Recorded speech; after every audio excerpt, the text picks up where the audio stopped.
สบายดีเนาะข้าพเจ้าคงมาทองคำดีเนาะเมื่อนี้ก็สีมานำเสนอเกี่ยวกับเครื่องอุปกรณ์สำรวจรุ่นที่เป็นไรด้าพกพาเนาะเป็นไรด้าที่จับสแกนว่าเป็นไรด้าแบบแฮนด์เฮลเนาะเป็นเครื่องยี่ห้อ CHC โมเดล CHC RS10 เนาะซึ่งเฮามาเบิ่งตัวเครื่องตัวจริงนำกันเนาะ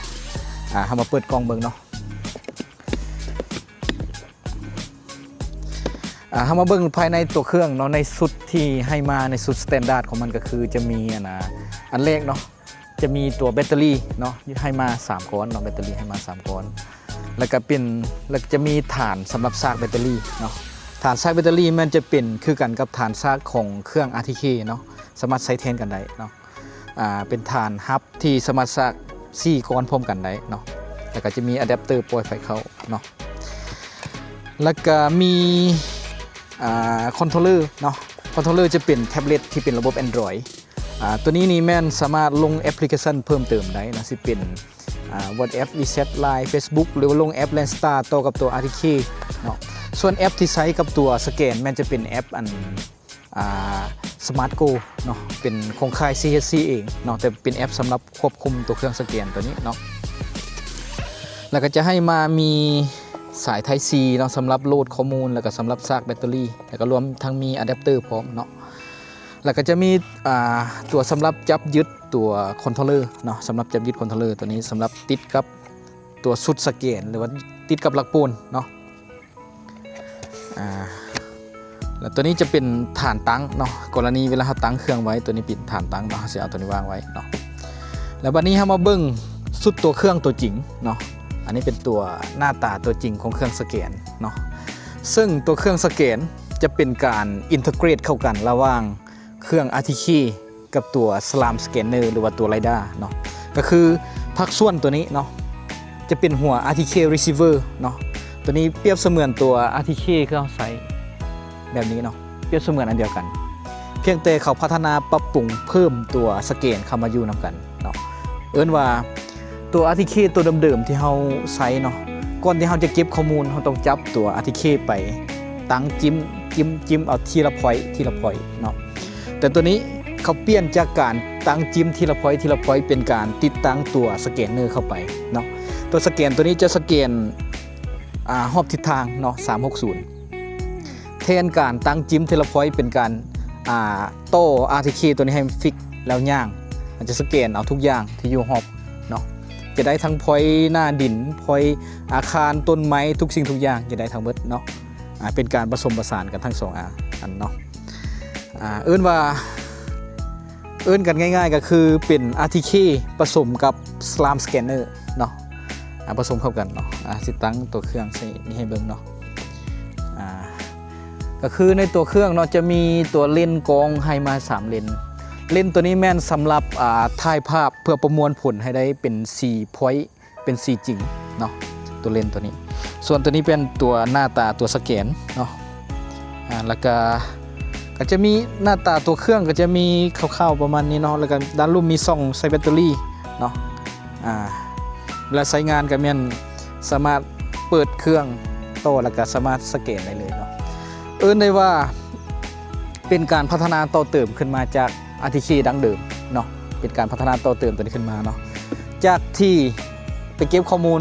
โดยการเอา RTK ย่างจิ้มเทเลพอยต์เป็นการใส่ตัวนี้ย่างสแกนเอาเลยเนาะเดี๋ยวเขาสีลงสแกนตัวจริงเนาะในพื้นที่ตัวจริงแล้วเขาสีเอาข้อมูลมาให้เบิ่งว่าจะเป็นอย่างไรเนาะทางตอนนี้เนาะทีมงานของเขาก็ได้มาฮอดสถานที่ที่เขาจะทำการสาธิตในการสแกนเนาะสถานที่ก็สิเป็นกองขัวรถไฟเนาะวันนี้เขาสิมาเริ่มมันจากการประกอบเครื่องเนาะเปิดฝาออกมาเนาะในการสแกนเนาะเขาสามารถที่จะใช้ลักโป้นตัวนี้จับสแกนก็ได้เนาะหรือว่าใส่เป็นชุดเนาะซึ่งเขาสามารถเลือกได้ทั้ง2ออปชั่นเนาะอันนี้เขาเริ่มประกอบเนาะเริ่มจากการติดตั้งแบตเตอรี่เนาะ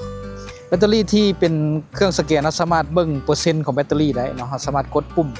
คือสิเราสามารถกดปุ่มแล้วเบิ่งว่าแบตเตอรี่มีจักเปอร์เซ็นต์เนาะสามารถเบิ่งได้โอเค ว วันนี้เอาแบตเตอรี่ใส่เนาะบอร์ดใส่แบตเตอรี่มันจะเป็นฝาด้านลุ่มเนาะสามารถกดสไลด์เปิดออกมาแล้วเอาแบตเตอรี่ใส่เนาะปิดฝาเนาะนี่เขาใส่แบตเตอรี่เนาะวันนี้กรณีเขาอยากติดตั้งเซลลักปูนเนาะกรณีติดตั้งเซลลักปูนแม่นให้เขาหันตัวดำจับเนี่ยออกกันมากันเนาะก้อนหันแม่นให้กดปุ่มเนาะกดปุ่มแล้วก็หมุนออกเนาะเกี่ยวแม่นจะเป็นเกี่ยวเบอร์เดียวกันกับเกี่ยวของหัวลักปูนเนาะสามารถเอาหัวลักปูนมาหันใส่ได้เนาะเวลาเขาประกอบเซลลักปูนเนาะก็จะเป็นหน้าตาประมาณนี้เนาะต่อไปสิประกอบใส่สุดตัวนี้เนาะนี่แต่เขาประกอบดำใส่คืนเนาะเขาเริ่มจากการสวมสุดใส่สะก้อนเนาะ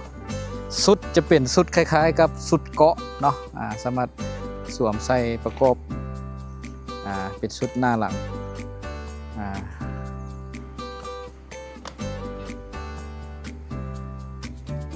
แล้วก็ตัวนี้เป็นขาจับตัวเครื่องสแกนเนาะ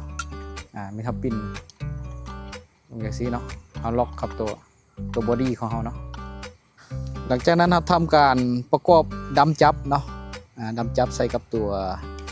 เครื่องหลังจากนั้นก็ประกอบชิ้นตัวนี้ใส่เนาะติดตั้งเข้าไปได้เลยแล้วก็หันน็อตจับเนาะ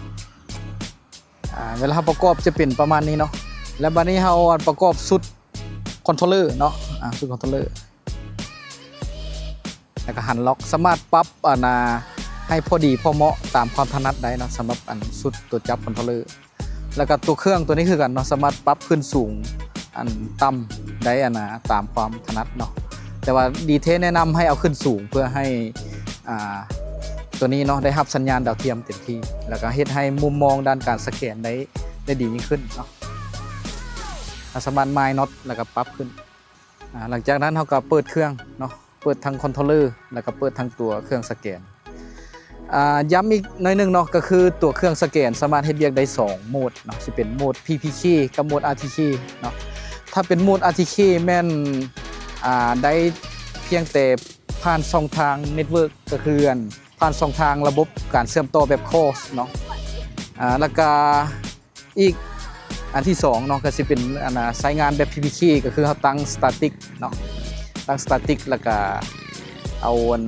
ไฟล์ static มา process ใส่กันเนาะอันนี้เรียกว่าเป็นการเฮ็ดเรียกแบบ PPK เนาะก็มีแต่ก่อนที่สแกนเราสามารถกด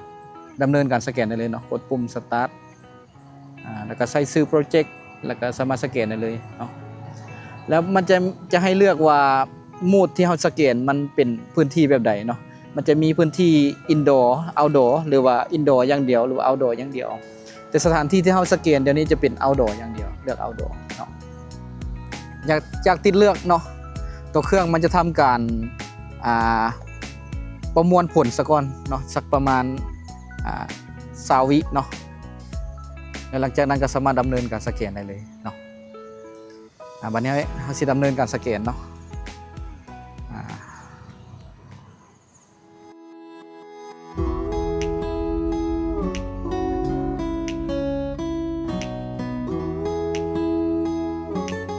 เวลาเขาย่างสแกนอย่างนี้เนาะตัวเลเซอร์ตัวไรด้าเนาะจะทำการยิงพอยต์ทั้งหมดเนาะรอบๆทิศทางเนาะจะได้ทั้งพอยต์ของตัวหน้าดินนี้เนาะแล้วก็จะได้ทั้งพอยต์ของเสาอาคารทุกอย่างอ้อมข้างจะได้มาเลย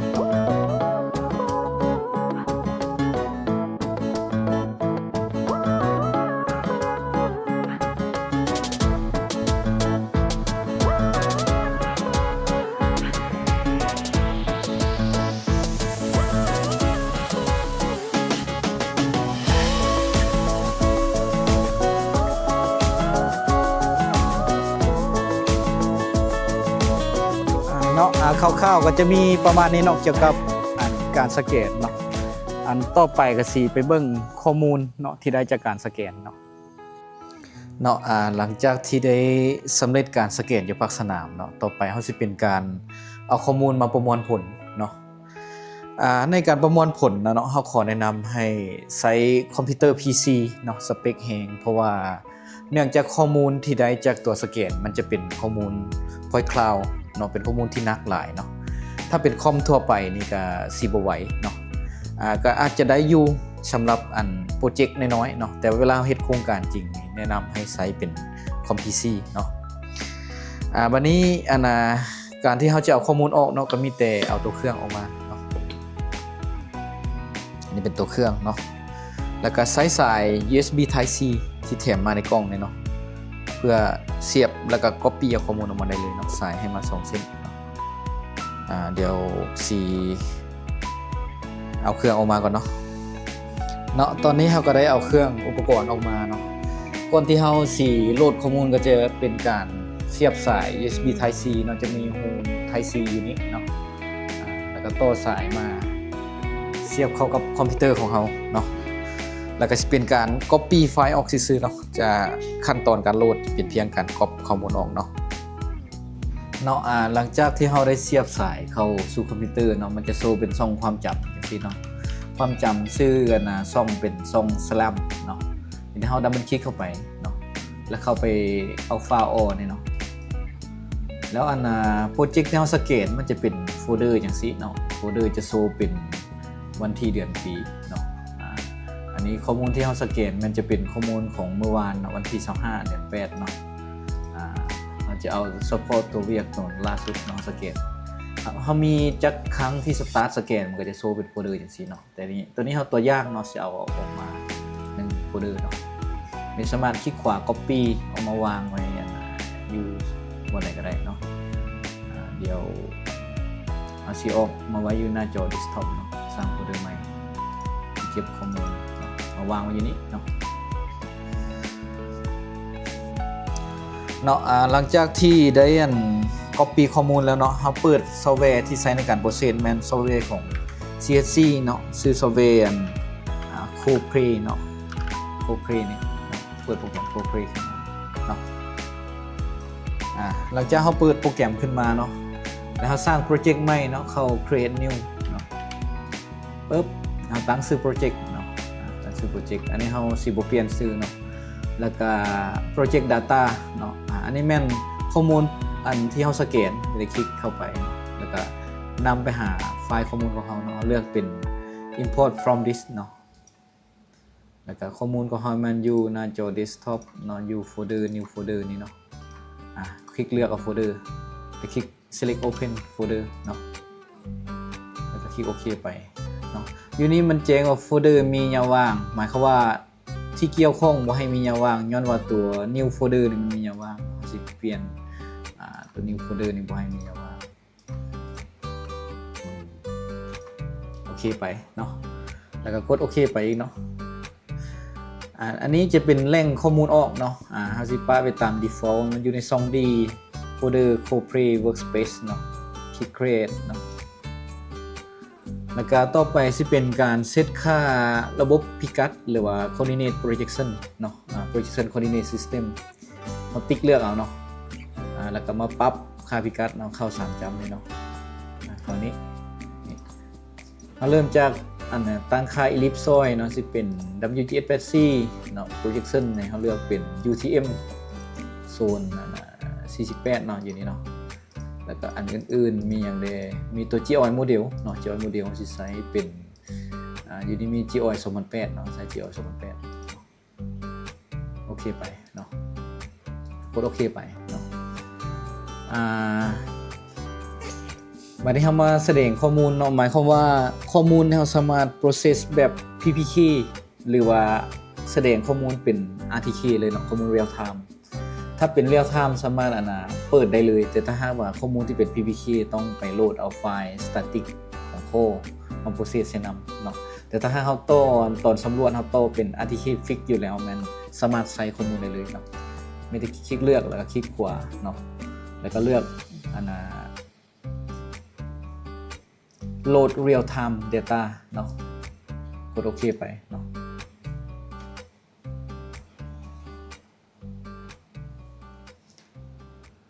แล้วก็รอท่าจังหน่อยเนาะ